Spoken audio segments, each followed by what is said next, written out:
Karibu kwenye channel yetu ya Leonard Minja. Leo tutajifunza jinsi ya kuweka sauti kwenye Tachi. Yaani endapo ukigusa Tachi yako basi moja kwa moja itatoa sauti.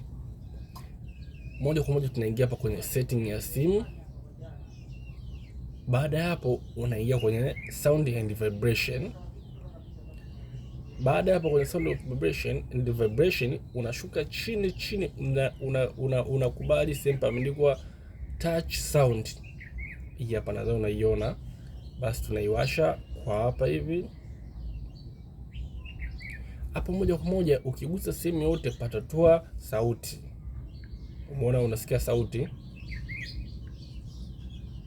moja kwa moja itakuwa inatoa sauti. Hiyo ndio jinsi ya kuwasha ukiwa unagusa Tachi yako, hiyo inatoa sauti. Ni muhimu sana kama unataka ukigusa sehemu basi usikie sauti yake. Karibu sana, usiache kusubscribe hapo chini. Tunaanza na video ndogo kuelekea video kubwa. Mitandao ya kijamii kote natumia jina la Leonard Minja, na YouTube channel yetu tunajulikana kama Leonard Minja. Asante sana.